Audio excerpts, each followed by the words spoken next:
Hello students, मैं doctor Murari Lal Baid, assistant professor Gyanchand Jain commerce college Chaibasa Jharkhand आपके लिए एक वीडियो लाया हूं। जो ये वीडियो है इंटरमीडिएट के उन छात्र छात्राओं के लिए जो लोग अभी रजिस्ट्रेशन करना चाह रहे हैं। रजिस्ट्रेशन का फॉर्म आ गया है, डेट निकल गई है जेक के द्वारा, झारखंड एकेडमिक काउंसिल रांची के द्वारा। तो इस रजिस्ट्रेशन फॉर्म को, जो ये रजिस्ट्रेशन फॉर्म आप देख रहे होंगे, इस रजिस्ट्रेशन फॉर्म को कैसे भरना है, इसके लिए आपको क्या क्या जरूरत होगी, ये मैं इस वीडियो में आपको बताना चाहता हूं। तो वीडियो अंत तक देखें, बातों को सुने, क्योंकि मैं आपको बता देना चाहता हूं कि ये आपका रजिस्ट्रेशन फॉर्म भी होगा इसमें, और इन 11th का एग्जाम के लिए भी ये फॉर्म है। इसका मतलब है इस फॉर्म को आप सही सही भरेंगे तो आपका एडमिट कार्ड भी सही आएगा और रजिस्ट्रेशन स्लिप भी सही आएगा। यदि कोई गलती हो गई तो आपको फिर झारखंड एकेडमिक काउंसिल के चक्कर लगाने पड़ेंगे और काफी दिक्कतों का सामना करना पड़ेगा। इसलिए फॉर्म भरने समय जो मुख्य बातें हैं उसको ध्यान देंगे आप। मैं इस वीडियो के जरिए आपको सिखाना चाह रहा हूं कि फॉर्म में क्या क्या आपको सावधानी रखनी है और किस तरह से भरना है। ठीक है, तो इस वीडियो को ध्यान से देखिए अंत तक।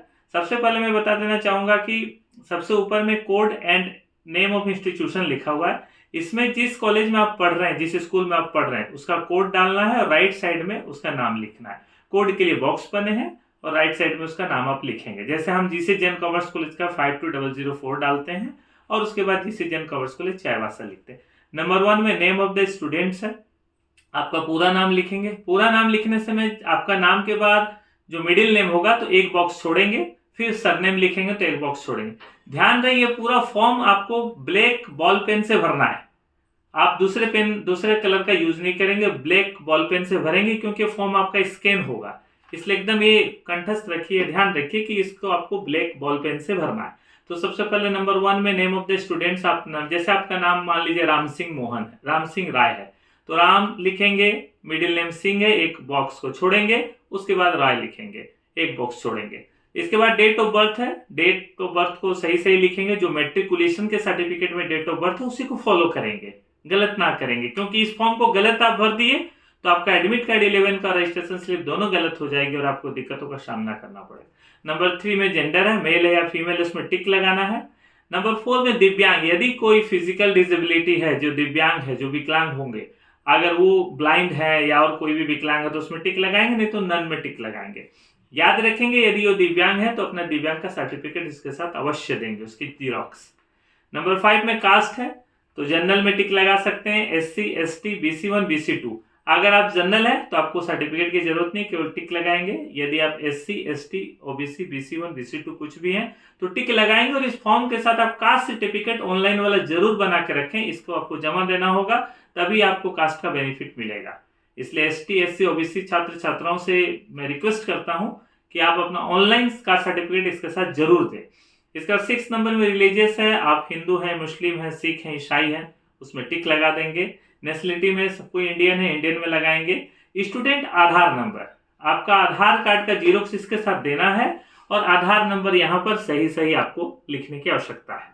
उसके बाद एरिया, आप रूरल में रहते हैं या अर्बन में, आपका मतलब एड्रेस, आपका अपना जो आधार कार्ड में जो एड्रेस लिखा गया है वो आप कहाँ रहते हैं, मतलब आप गांव के हैं तो रूरल में आप टिक लगाएंगे, शहर में है आपका नगर पालिका क्षेत्र में तो अर्बन में। मदर्स का नाम लिखेंगे, साफ साफ लिखेंगे, सब बॉक्स को कैपिटल लेटर में भरेंगे, ताकि आपको जो इस फॉर्म को देख के जो आपको एडमिट कार्ड और ये इशू होगा उसमें स्पेलिंग मिस्टेक नहीं हो। तो मदर्स का नाम भरेंगे, वैसे ही बॉक्स को छोड़ देंगे एक, मिडिल नेम के बाद पहले और उसके बाद फिर सरनेम के लिए एक बॉक्स छोड़ के भरेंगे। रेगुलर नहीं लिखना आपको, पूरा ध्यान देंगे। फादर्स नेम में भी वही करेंगे, फादर्स नेम पहला फर्स्ट नेम लिखेंगे, एक बॉक्स छोड़ेंगे, मिडिल नेम, फिर लास्ट नेम यदि है तो। कम्युनिकेशन एड्रेस में जो आधार में एड्रेस है पूरा का पूरा एड्रेस लिखेंगे, अच्छे से लिखेंगे ध्यान से। जैसे आपने विलेज लिखा, विलेज के बाद एक बॉक्स छोड़ेंगे, पोस्ट ऑफिस लिखेंगे, PS लिखेंगे, एक बॉक्स छोड़ेंगे, वेस्ट सिंहभूम झारखंड वगैरह जहां भी आपका एड्रेस है वो लिखेंगे। ब्लॉक लिखेंगे, डिस्ट्रिक्ट लिखेंगे, स्टेट झारखंड है, दिया गया है 15 नंबर में, लिखेंगे। पिन नंबर लिखेंगे, मैंडेटरी है। आपका मोबाइल नंबर, कॉन्टेक्ट नंबर आपका लिखेंगे, जो मोबाइल आप यूज करते हैं। और 18 नंबर में सबसे इंपॉर्टेंट है आपका ईमेल आईडी।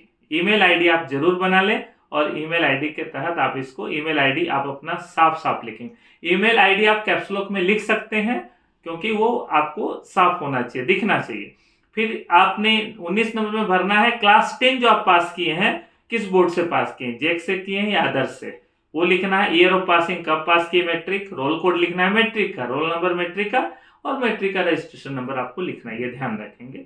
20 नंबर में details of admission, details of admission में ध्यान देंगे 11 में आपने जो एडमिशन लिया था वो किस दिन लिया है, आपका सेक्शन क्या, आपका रोल नंबर क्या है। इसीलिए इस फॉर्म के साथ आपने जो 11 में एडमिशन लिया है उसकी रसीद की कॉपी लगेगी। जो आपका पैसा जमा हुआ था 11 में एडमिशन के टाइम, उसकी रसीद की कॉपी लगेगी। इसके बाद हम लोग आ जाते हैं नेक्स्ट नंबर में। हम लोग का नेक्स्ट नंबर स्टार्ट हो जा रहा है 21 नंबर। 21 नंबर में हम लोग आ रहे हैं। 21 नंबर में आपका मीडियम, आप इंग्लिश में पूरा एग्जाम लिखना चाहते हैं या हिंदी में। आप अगर हिंदी में लिख रहे हैं तो हिंदी मीडियम हो गया, इंग्लिश में लिख रहे हैं तो इंग्लिश मीडियम। ऐसे अकाउंट्स इंग्लिश लैंग्वेज होती है, लेकिन उसमें के लिए कोई जरूरत नहीं है। आप अकाउंट्स इंग्लिश में लिख रहे हैं, बाकी सब्जेक्ट हिंदी में लिख रहे हैं तो हिंदी मीडियम चूज करेंगे। कैटेगरी में आप रेगुलर हैं। फैकल्टी 23 नंबर में आप कॉमर्स के हैं तो कॉमर्स में टिक लगाएंगे, आर्ट्स के हैं तो आर्ट्स में टिक लगाएंगे, साइंस के हैं तो साइंस में। जैसे हमारे कॉलेज के बच्चे सभी कॉमर्स वाले हैं तो कॉमर्स में टिक लगाएंगे। 24 नंबर बहुत इंपॉर्टेंट है, ध्यान दीजिएगा कि आप कौन सब्जेक्ट लेंगे। उसमें 3 फैकल्टी बनी है, आर्ट्स, कॉमर्स, साइंस। तो कॉमर्स वाले पे मैं ध्यान दे रहा हूं अभी हमारे बच्चे पे। कॉमर्स जो लिए हैं, कॉर में हिंदी या इंग्लिश जो 100 मार्क्स का होगा वो लिखेंगे, ठीक है। और उसके बाद 1 नंबर कंपलसरी और 2 नंबर कंपलसरी ऑलरेडी प्रिंट है, अकाउंटेंसी और बीएसटी, इसलिए इसमें आपको कुछ नहीं लिखना है। ऑप्शनल 1 में आप इकोनॉमिक्स रख लीजिए, ऑप्शनल 2 में आप ईटीपी रख लीजिए, या जो सीए रखें वो सीए लिखेंगे, ये ध्यान देंगे। एक फिर से मैं सब्जेक्ट के बारे में बता रहा हूँ कॉमर्स के बारे में। कोर में हिंदी या इंग्लिश 100 मार्क्स का होगा, अकाउंटेंसी और बीएसटी पहले से प्रिंट है इसमें। ऑप्शनल 1 में सभी को इकोनॉमिक्स रखें, और ऑप्शनल 2 में आप जो ईटीपी लिए ईटीपी रखेंगे और जो सीए लिए हैं वो सीए रखेंगे। एक आपकी फोटोग्राफ इसमें लगेगी, फोटो की जगह बनाइए। फोटो बहुत पुरानी नहीं होनी चाहिए, 3 महीना से ज्यादा पुरानी फोटो आपकी अलाउड नहीं है। और राइट साइड में आपका बॉक्स बना है, ब्लैक पेन से ही पूरा फॉर्म को भरेंगे और इसमें सिग्नेचर करेंगे। ये सिग्नेचर आपका स्कैन होगा, बॉक्स से बाहर नहीं होना चाहिए। उसके बाद नीचे जो दो कॉलम दिए हैं वो कॉलेज भरेगा, वो आपको नहीं भरना है। इसका मतलब है कि इसमें मुख्य बातें क्या हुई कि पूरे फॉर्म को काले पेन से भरना है। सर्टिफिकेट इसमें आपको क्या क्या देना है, इसके साथ अटैच क्या क्या करना है। यदि आप दिव्यांग हैं, डिसेबिलिट हैं, तो आप अपना प्रमाण पत्र देंगे कि दिव्यांगता का। और यदि आप ST SC OBC से बिलोंग करते हैं तो कास्ट सर्टिफिकेट देंगे। आप आधार कार्ड का जीरोक्स देंगे, आप ईमेल आईडी को बनाएंगे। 11th का एडमिशन का रसीद इसके साथ जीरोक्स देंगे। एक फोटो आप देंगे जो 3 महीने से पुरानी नहीं हो, उसको सटा देंगे। माइग्रेशन आपको ओरिजिनल देना अगर दूसरे बोर्ड से आए हैं तो, और अगर जेक बोर्ड के भी हैं तो भी आपको ओरिजिनल माइग्रेशन हो सकता है। एडमिशन के समय आप दे दिए हों तो वो आप बता देंगे काउंटर में कि एडमिशन में मैंने दे दिया था। जिन्होंने नहीं दिया उसके लिए माइग्रेशन कंपलसरी है, माइग्रेशन ओरिजिनल लगेगा सभी को, खासतौर से जो दूसरे बोर्ड से आए हैं। और मैट्रिक के मार्कशीट की जीरोक्स कॉपी और एडमिट कार्ड जो मैट्रिक का था उसका जीरोक्स कॉपी, ये भी इसके साथ लगाएंगे। यानी आपको लगाना क्या क्या है, आधार कार्ड की कॉपी, मैट्रिक की मार्कशीट की कॉपी, मैट्रिक के एडमिट कार्ड की कॉपी, ओरिजिनल माइग्रेशन यदि नहीं दिए थे तो, और दिव्यांग सर्टिफिकेट यदि हो तो, और कास्ट सर्टिफिकेट, इसकी कॉपी आपको लगानी होगी और एक फोटो नया लगाना है। फिर भी यदि आपको कोई दिक्कत हो तो कॉलेज के काउंटर में और कॉलेज के शिक्षक से संपर्क करें। और इस वीडियो को ध्यान से देखें, एक बार नहीं 2 बार देखें, तब आपको समझ में आ जाएगा जरूर। Thank you.